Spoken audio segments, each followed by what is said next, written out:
Okay, Bungo Stray Dogs, episode 23. Very straightforward episode this week. There's a button that'll stop Moby Dick. Atsushi's trying to get it, and Francis is trying to stop him from getting it. And messing everything up is Akutagawa.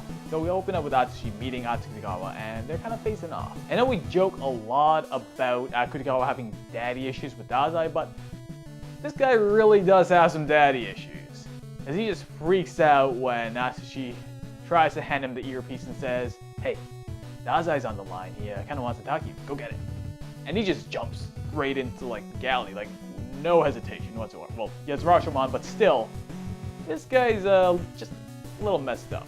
And Francis is just talking to his wife and just hanging out, and then Atsushi barges in and tries to get the switch from him. And there's this interesting little moment where he gives him the count of 3 to basically rush the button there in a race. But he knows Atsushi's going to go before 3, so nice little moment there just to show that Francis is thinking ahead, and he does know his enemy quite well. And of course, Akutagawa barges in again, and he interrupts, and it basically turns into a 3-way fight from here on out. And there will be these nice little interludes where they do have this dialogue, and they kind of talk down to each other, saying, "Oh yeah, you're this, you have this problem, you desperately want people to approve of you."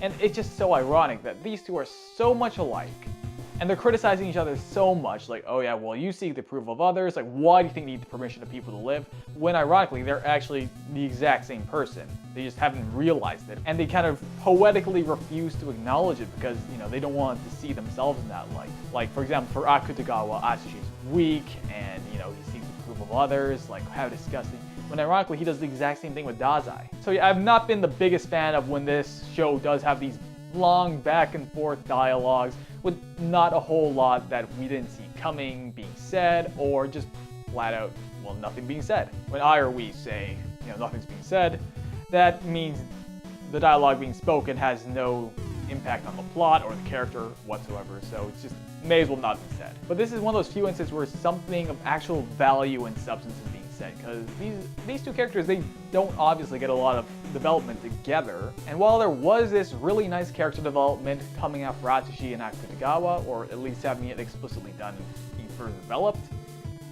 there was this moment for Francis in an episode which I was kind of scratching my head at. Okay, apparently he was talking to his wife Zelda, and they had a kid together, but she died tragically enough, and now Zelda thinks the child is studying somewhere in London. Which the only thing I didn't like about this moment is it was completely backloaded, and it kind of felt like an afterthought. It's kind of like the writer went, "Oh wait, hold on a sec, Francis is a human too, we need to get the audience to care about him sooner rather than later, or in this case, later rather than sooner."